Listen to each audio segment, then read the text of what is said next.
Hola, bienvenido o bienvenida. Gracias por unirte a esta historia diseñada para ayudarte a despejar la mente y conciliar el sueño.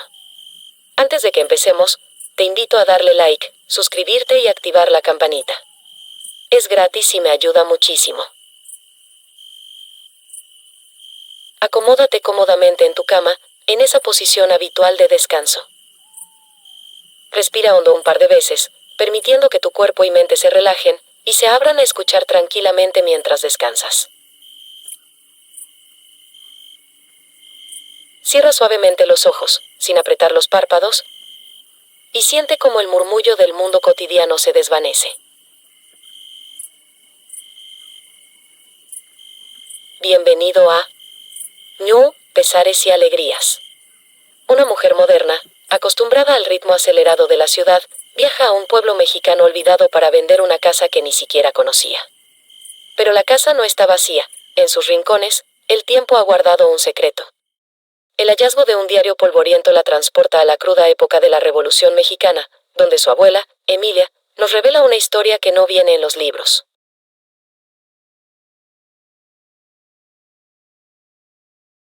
A mis 37 años, mi vida era una coreografía de agendas y llamadas. La ciudad era mi oxígeno, su prisa mi ritmo. Por eso, cuando el abogado me habló de una herencia, no sentí emoción. Solo era una obligación más. Un viaje a un punto perdido en el mapa de México, lejos de la urbanidad, para ver una casa que le había pertenecido a una abuela a la que nunca conocí. Mi plan era simple: firmar, vender y regresar al asfalto. Pero en cuanto el portón de madera rechinó al abrirse, el olor a tierra mojada y a tiempo viejo me detuvo. Sentí un aire frío que no era del viento. La casa era un laberinto de cuartos vacíos. El piso de tierra se sentía fresco bajo mis sandalias. Las paredes, gruesas y de adobe, parecían retener un pasado que no me pertenecía. La casa parecía haber sido abandonada repentinamente, por lo menos era mi forma de verlo. Todo estaba en su lugar, desgastado, tirado y olvidado, pero en su lugar.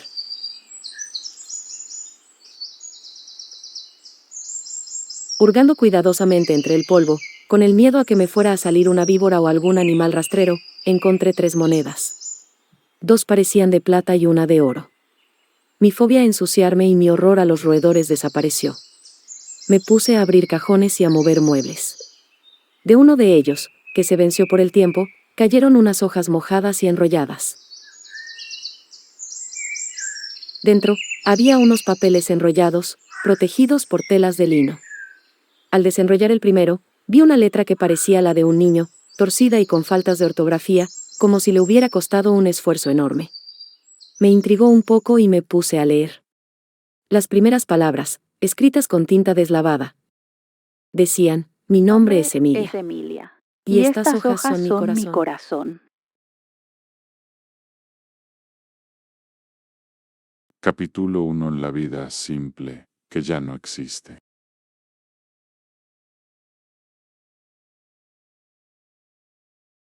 La vida aquí era simple, pero no sencilla, ¿sabe? Nos levantábamos con el canto del gallo y el olor a café de olla.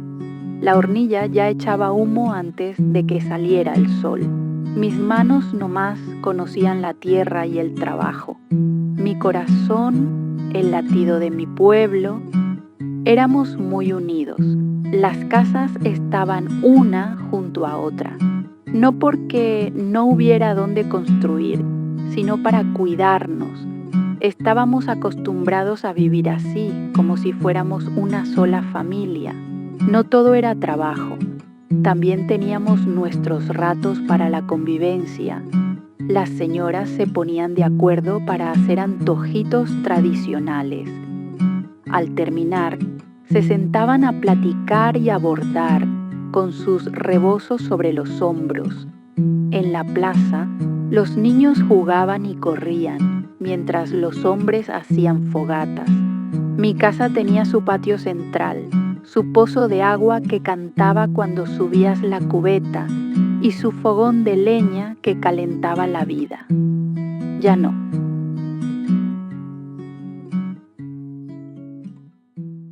Capítulo 2. la llegada de la guerra.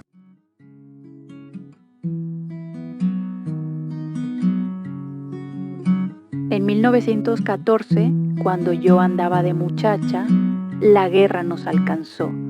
La gente hablaba de la Revolución Mexicana y los ejércitos de Carranza o Villa que se movían por todos lados. Pero aquí, en nuestro rincón, no más era un rumor, hasta que un día llegaron.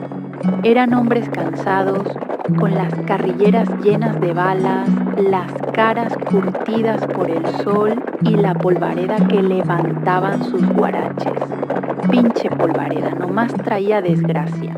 Nos obligaron a darles toda la comida que teníamos. A los hombres del pueblo se los llevaron. Nosotras, las mujeres, nos quedamos a esperar con el alma en un hilo. Con el tiempo se llevaron a los padres, a los hermanos y a los maridos. La vida nos dejó.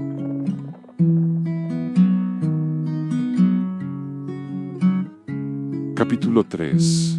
El regreso del soldado.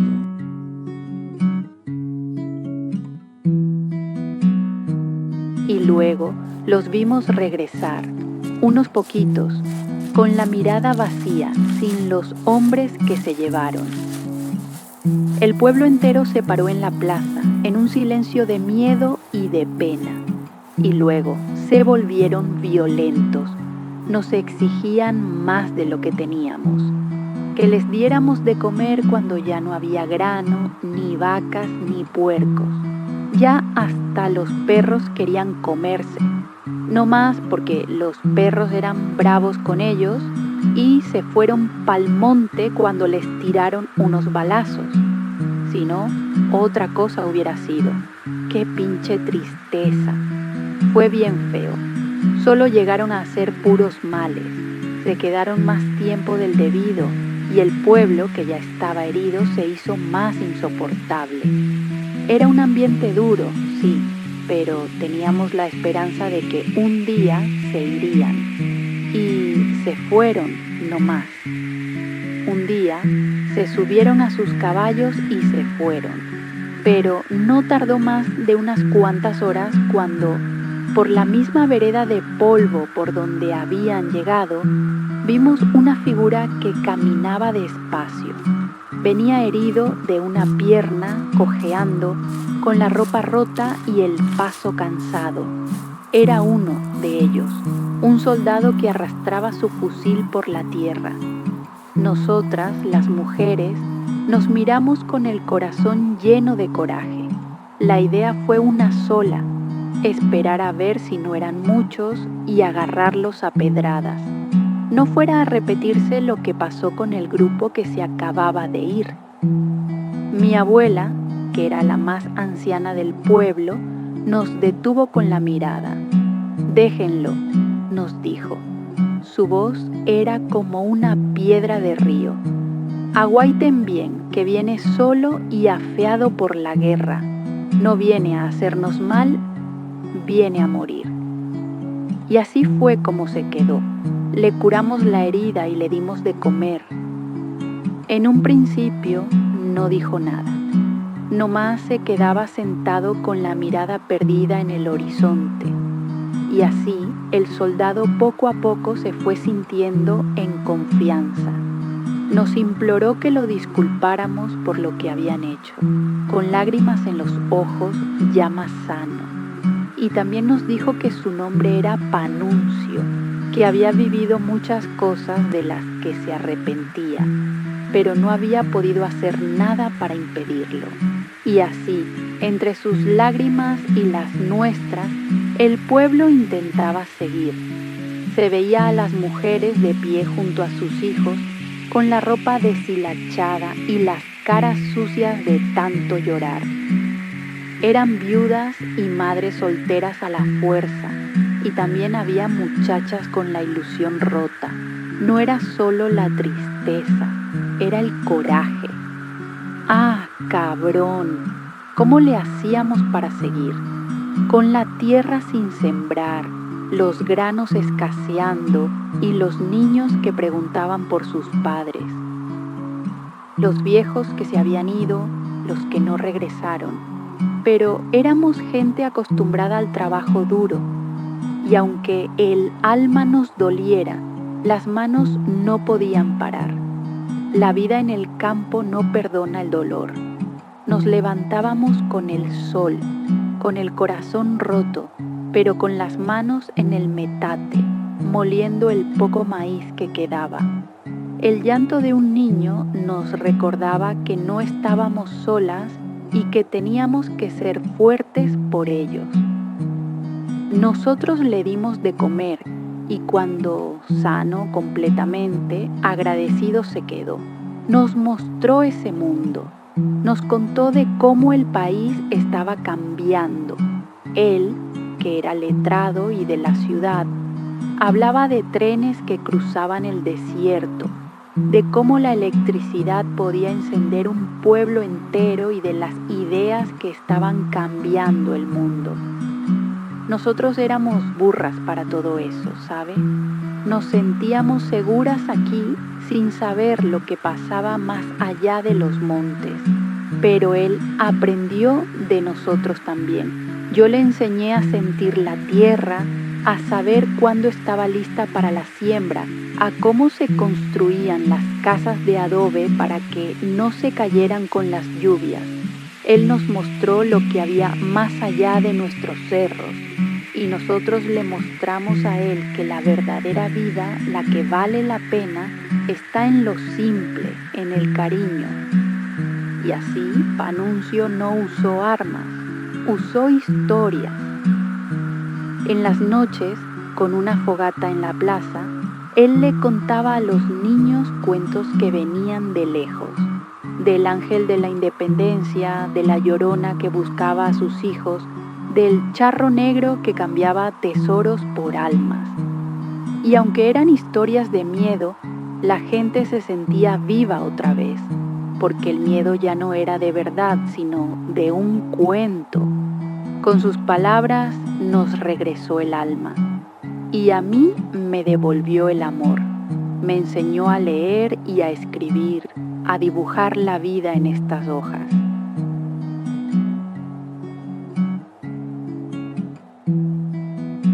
Capítulo 4. La complicidad en la quietud.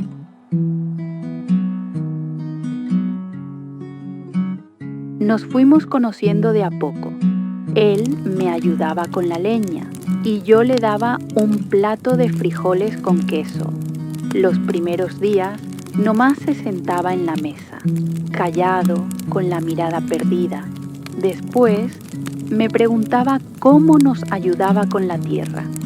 Él me ayudaba a preparar el suelo para la siembra y me preguntaba por qué la tierra era tan importante para que las plantas crecieran.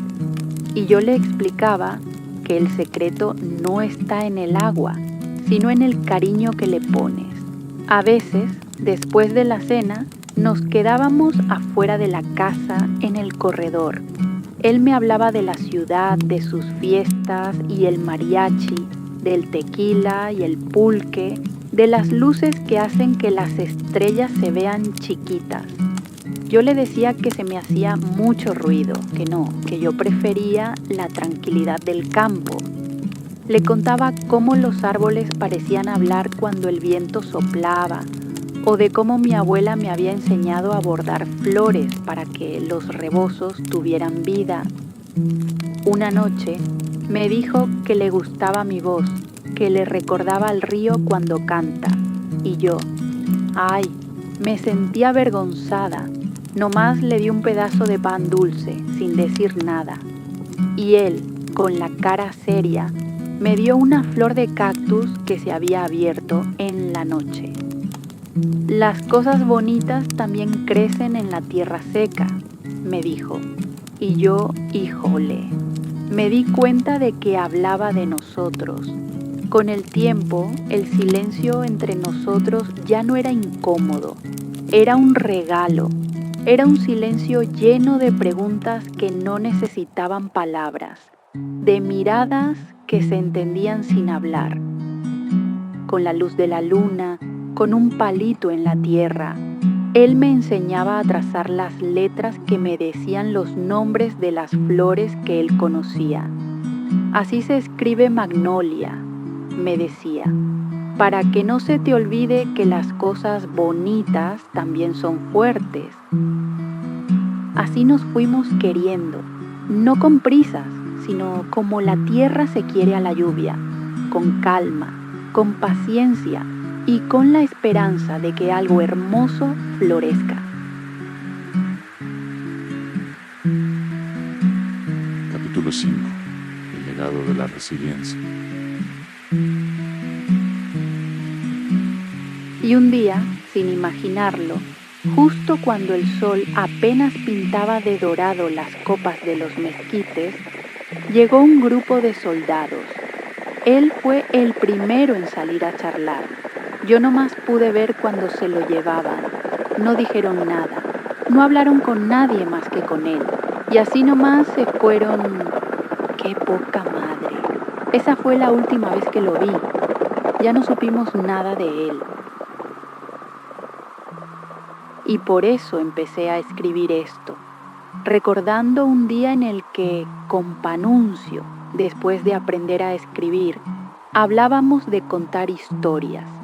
Historias como estas, leyendas de miedo, pero nuestras, que las personas vivieran lo que a uno le tocó vivir, que pudieran entender lo triste y lo hermoso, que nuestra existencia quedara plasmada para los que vienen, pero después se olvidó.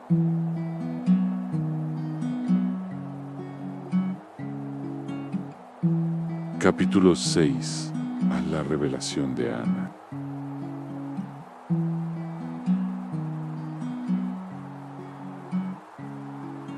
Estaba extrañamente conmovida.